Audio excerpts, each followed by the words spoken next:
Welcome everyone. This would be episode 3 where we're looking at a minister and his or her relationships. So far, with our special guest, Pastor Paul Hodgson, we talked about a minister and his or her relationships with God, and then his or her relationship with himself or herself. So I want to encourage you, if you haven't watched the previous 2 episodes, please make sure to do so. Today, we are looking at a minister and his or her relationships with the spouse. So again, welcome, Pastor Paul. Thank you for being here with us. Yes, thank you for having me. So let's start with this. Tell me more about your relationship with your wife. Well, I'm a bit of a freak, I suppose. I didn't get married until I was 40, just literally turning 40. The Bible says that he who finds a wife finds a good thing. And I finally found a wife who truly was just that. And Rosario is now in heaven. But we had 27 years together. Wow. And when we got married, it was basically not for her to be my assistant pastor, because I'd been a pastor for 15 years. I married her for her, to be my wife. And she was wonderful in terms of the way that she supported me in that, the way in which she was in every single service, even once we'd had our first child. She brought the baby to every service, midweek meeting and so on. And she was always there for everything. She didn't do very much up the front. There were certain occasions when she did lead a service, and 1 or 2 times that she preached a word. But basically, she was there as my wife, not as my assistant. Yeah. Or just being the pastor's wife, right? Yeah. Yeah. So if we look at it from that perspective, how can a minister serve his or her spouse? Well, first and foremostly, I was her pastor. I remember another pastor in America, actually, who became a friend to some degree, and he said that there was an occasion when his wife was at home and there was a problem at home. And he was so busy in the ministry and he was at the church. And his wife called and said, said his name and said what the problem was. And he said, oh yeah, I'll be there in a while. And he put the phone down and the Lord said to him, who is your wife's pastor? Wow, that's a good question. And all of a sudden he said, oh dear, yes I am. So he got in the car and he went straight home and he was there with her. Wow. And so yes, I was her husband and her pastor, and that particularly came out in that very short period, which seemed like a very long period, when she was ill and she was going to be with the Lord. And it wasn't I stopped being her husband, but majorly during those 6 weeks, I was her pastor. Yeah. And I was with her in that respect, in praying for her, and in supporting her and being there for her in every way, right to the end. As That's her powerful. pastor. That's powerful. In terms of the relationship at home, as you know, there's a lot of stuff that can happen within church life and ministry, and I've had to learn and still learning to a degree, but there is this temptation of bringing everything that happens in church life and in ministry into the home, and sometimes basically the question is, what are some of the aspects of a minister's serving at church or in wider ministries that he or she can or should bring home, and other aspects that shouldn't be brought home. if that makes sense. Well, my wife, when we first got married, did feel kind of left out of things. And so I had to learn, to include her. Yeah. So I think that it's good for a pastor's wife or whoever, minister's spouse, to be aware of the major things and the basic things that are going on in a day-to-day way. And so, I mean, we prayed together every single morning. From the day we were actually married till the end, we would pray together every single morning. Can I just ask, how would that look like? Like, how much time were you spending every morning together? Because she was working as well, right? She was working. Yeah. And so it was basically her waking up in the morning, I'd take her a cup of coffee in bed, and from then we would pray. It was as simple as that. There's something to learn for all ministers. Thank you. So we would pray for about 10, 15 minutes every single day. Wow. And obviously praying for people in the church, and also very particularly praying for our children once they came along. Yes, yes. We prayed for our children every single day, and I still do. And in terms of, so the way you would encourage a young minister to make his or her spouse feel included, how would that look like in terms, so if something goes, maybe there's a conversation you have with people and they say stuff that sort of hurt, how much of that conversation do you share with your spouse and how much you sort of... I think obviously there's confidentiality as well involved here. And so if a man tells me about some problem that he's having or whatever, I'm not going to talk to my wife about that. Yeah.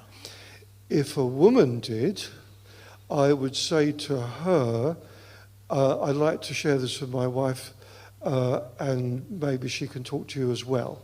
Yes. And we will certainly be praying for you. Yes, yes. But I wouldn't want to be, I didn't, over those 27 years, burden my wife with lots of details or individual conversations. It was much more general than that. Yeah, it's more like I've had a conversation with this person. I cannot share exactly what, but please pray for him or pray for her, right? Something on those lines. Maybe, yeah. Yeah. So there needs to be like a right balance between including our spouse, but also not going to things that shouldn't really necessarily be shared because of privacy as well, right? Yeah, and also there were things I didn't want to burden her with. Yeah. So, I think you have to be careful about that as well. Yes. They're my problems in a way as a minister, and I'm giving that problem to God, not burdening my spouse with that. Yeah, that's very wise. Thank you for that. In terms of when we look at a minister's spouse, whether it's the wife or the husband, what advice would you give to someone whose spouse is a minister? Whose spouse is a minister. Oh, okay. Well, be supportive. I think that would be the best word to use. Because, and try to understand from their point of view what the responsibilities are and what the burdens are. Yeah. Because if you're not careful, you can make things more difficult for the minister. Yeah. If you're making demands on them while they're also trying to deal with other big issues. Yeah. So I think particularly for me it was when I'm just about to start a service or I'm just about to do a big event, I really don't need family things or other problems to be brought in and put onto my shoulders at that point. Do it straight after, but not just before. Yes, and I'm sorry to say that did happen a few times. Yeah. I relate to that. Now Naomi, my wife, and I have like a rule. which we say we don't argue on Saturday or Sunday morning, because we need both of our hearts, because we minister in different ways at church, but we need both of our hearts to be totally in sync with what God does, and sometimes burdening one another with different things can wait. And Saturday evening or Sunday morning, it may not be the best. But we have this little rule at home: let's not argue. And guess what? That's when we're most tempted to argue. But I understand what you mean. Like, be supportive and understand the calling that is, or the gifting and the calling that the minister has. Support them through that, and then we can deal with stuff later. Yeah. All right, that's what you're saying. Now, in terms of the expectations that people may have from a minister's spouse, right? Because, I mean, I know even from, again, my limited experience so far, people mean well, but some of the expectations they may place, in my case, on my wife or on a minister's spouse, they can be a bit hard to deal with for both the minister and the spouse. So, how can a minister and the spouse deal with expectations others put on the spouse specifically because of their relationship with the minister? Yes, it is true that people have their expectations. They don't always necessarily express them. They may talk behind your back. Yeah, and that hurts. Or they may just put up with things. But I think that hopefully what we want to foster within a local church, if that's what we're talking about now, what we want to foster is love, acceptance and forgiveness. And that should apply to everybody. Yeah. We should all be loving one another. We should all be accepting one another just the way we are. And we should all be forgiving one another when somebody doesn't do what you think they should be doing. And, I think, particularly in terms of forgiveness, I like the definition of forgiveness as forgiveness is releasing other people from your own expectations of them or your own judgments of them. And I think that needs to be taught to a church as well, that we need to release each other from what we expect from each other, because otherwise it can cause lots of different conflicts, and that can very much come back onto a minister's spouse. That there are expectations put on them, and again it's a two-way thing. If somebody puts expectations on you and you feel judged or whatever, then you have to forgive them for that. But at the same time, I think it's great if we can learn those principles within church life. Yeah.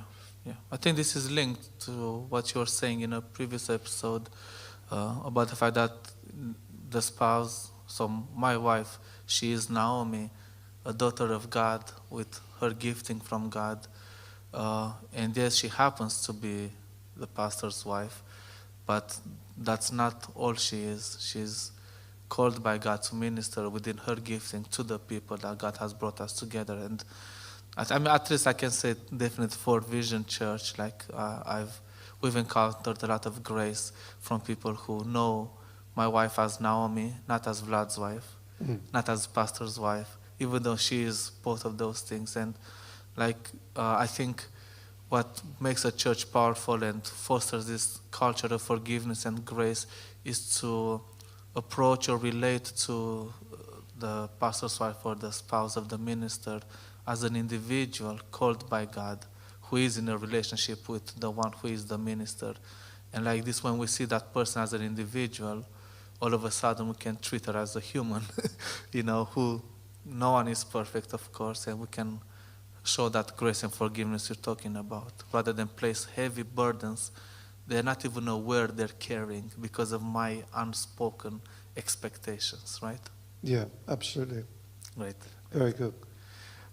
So yeah, thank you, Paul, once again for sharing from your experience and wisdom, especially on this important topic of a minister relationship with his or her spouse. God bless you.